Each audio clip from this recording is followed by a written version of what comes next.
राधे राधे। कैसे हैं आप लोग? ईश्वर कृपा से आप सब अच्छे होंगे। ईश्वर सब पर कृपा बनाए रखे, सबका कल्याण करे। अब हम बताने जा रहे हैं आज पुरुषोत्तम मास अधिक मास महात्म्य का द्वितीय अध्याय। वह इस प्रकार है।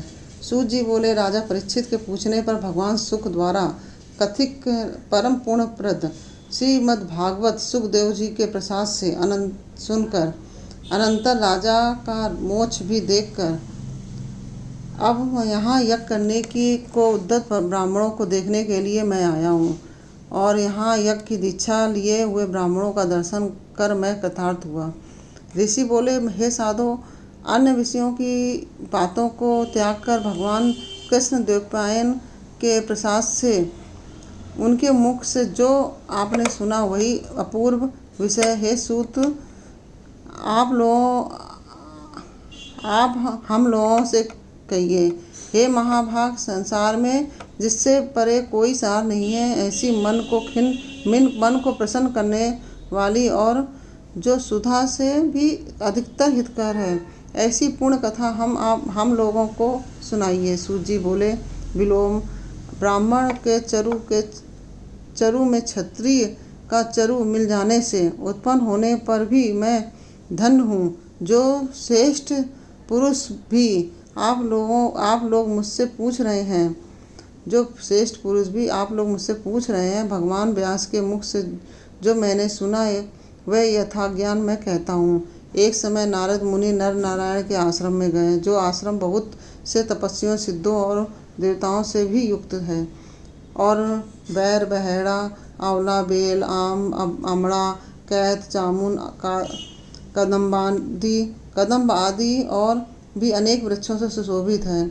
भगवान विष्णु के चरणों से निकली हुई पवित्र गंगा और अलकनंदा भी जहाँ बह रही हैं, ऐसे नर नारायण के स्थान में श्री नारद मुनि ने आकर महामुनि नारायण को प्रणाम किया, और परब्रह्म की चिंता में लगा हुआ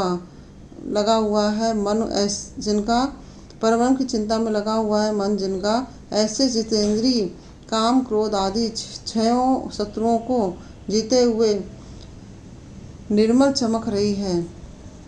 अत्यंत प्रभास जिनके शरीर से, ऐसे देवताओं के भी देव तपस्वी नारायण को साष्टांग दंडवत प्रणाम कर और हाथ जोड़कर नारद उस मुनि व्यापक प्रभु की स्तुति करने लगे। नारद जी बोले, हे देव, हे जगन्नाथ, हे कृपा सागर सतपते, आप सत्यव्रत हो, सत्य हो, सत्य आत्मा हो और सत्य संभव हो। हे सत्य योने, आपको नमस्कार है। मैं आपकी शरण में आया हूँ। आपका जो तप है वह संपूर्ण प्राणियों की शिक्षा के लिए और मर्यादा की स्थापना के लिए है। यदि आप तपस्या न करें तो जैसे कलयुग में एक के पाप करने से सारी पृथ्वी डूबती है, वैसे ही एक के पुण्य करने से सारी पृथ्वी तरती है। इसमें तनिक भी संशय नहीं है। पहले सतयुग आदि में जैसे एक पाप करता था तो सभी पापी हो जाते थे, ऐसी स्थिति हटाकर कलयुग में केवल कर्ता ही पापों से लिप्त होता है। यह आपके तप की स्थिति है। हे भगवान, कली में जितने प्राणी हैं सब विषयों में आसक्त हैं। स्त्री पुत्र ग्रह में लगा है चित्त, जिनका ऐसे प्राणियों का हित करने वाला जो हो वह और मेरा भी थोड़ा कल्याण हो, ऐसा विषय सोचकर आप कहने के योग्य हैं। आपके मुख से सुनने की इच्छा से मैं ब्रह्मलोक से यहाँ आया हूँ। उपकार प्रिय विष्णु हैं, ऐसा वेदों में निश्चित है। इसलिए लोकोपकार के लिए कथा का सार इस समय आप सुनाइए, जिसके श्रवण मात्र से निर्भय मोक्ष प्रद को प्राप्त करते हैं। इस प्रकार नारद जी का वचन सुन भगवान ऋषि आनंद से खिलखिला उठे और भुवन को पवित्र करने वाली पूर्ण कथा आरंभ की। श्री नारायण बोले, गोपों की स्त्रियों के मुख कमल के भ्रमण, रास के ईश्वर, रसिकों के आभरण, वृंदावन बिहारी, ब्रज के पति आदि पुरुष भगवान के पूर्ण कथा को कहते हैं। हे नारद, आप सुनो। जो निमेय मात्र समय में जगत को उत्पन्न करने वाले हैं, उनके कर्मों को हे वत्स इस पृथ्वी पर कौन वर्णन कर सकता है। हे नारद मुने, आप भी भगवान के चरित्र का सरस सार जानते हैं और यह भी जानते हैं कि भगवत चरित वाणी द्वारा नहीं कहा जा सकता। तथापि अद्भुत पुरुषोत्तम महात्म्य आदर से कहते हैं। यह पुरुषोत्तम महात्म्य दरिद्रता और वैधव को नाश करने वाला, यश का दाता और एवं सत्पुत्र और मोक्ष को देने वाला है। अतः शीघ्र ही इसका प्रयोग करना चाहिए। नारद बोले, हे मुने पुरुषोत्तम नामक कौन देवता है, उनका महात्म्य क्या है, यह अद्भुत सा प्रतीत होता है। अतः आप मुझसे विस्तार पूर्वक कहिए। सूत जी बोले, हे श्री नारद का वचन सुन नारायण क्षण मात्र पुरुषोत्तम में अच्छी तरह मन लगाकर बोले। श्री नारायण बोले, पुरुषोत्तम, यह मास का नाम जो पड़ा वह भी कारण से युक्त है। पुरुषोत्तम मास के स्वामी दया सागर पुरुषोत्तम ही हैं।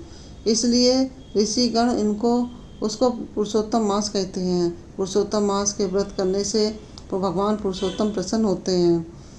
नारद जी बोले, चैत्र आदि मास जो है वे अपने अपने स्वामी देवताओं से युक्त हैं।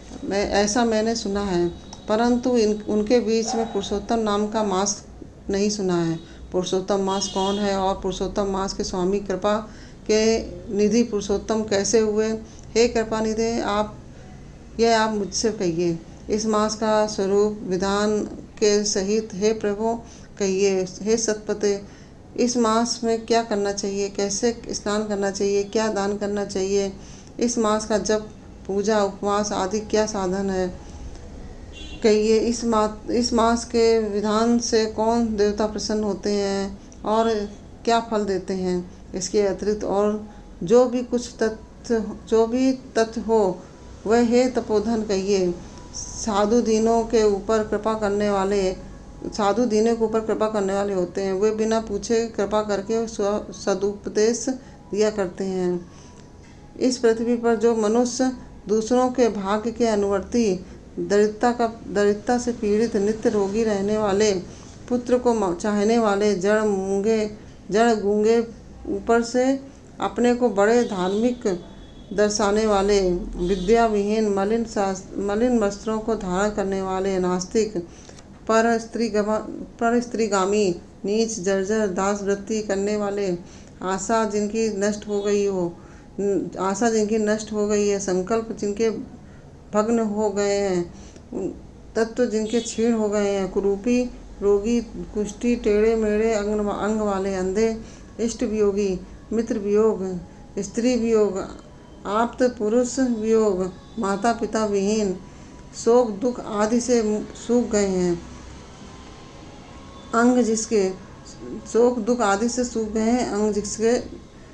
अपनी इष्ट वस्तु से रहित उत्पन्न हुआ करते हैं, वैसे जिन अनुष्ठान के करने से और सुनने से पुनः उत्पन्न न हो। हे प्रभु, ऐसा प्रयोग हमको सुनाइए। वैधव्य, मंद्यादोष, अंगहीनता, दुष्ट व्याधियाँ, रक्तपित्त आदि, मिर्गी, राजस्यादि जो दोष हैं, इन दोषों से दुखित मनुष्यों को देखकर हे जगन्नाथ मैं दुखी हूँ। अतः मेरे ऊपर दया करके हे ब्रह्मन मेरे मन को प्रसन्न करने वाले विषय को विस्तार से कहिए। हे प्रभु, आप सर्वज्ञ हैं, समस्त तत्वों के आयतन हैं। सूत जी बोले, इस प्रकार नारद के परोपकारी मधुर वचनों को सुनकर देव नारायण चंद्रमा की तरह शांत महामुनि नारद से नए मेघ के समान गंभीर वचन बोले। और इस प्रकार से यह द्वितीय अध्याय पूर्ण हुआ और तृतीय अध्याय के लिए हम अगले वीडियो में जाएंगे। और यदि आपने हमारा चैनल को सब्सक्राइब नहीं किया है तो हमारा चैनल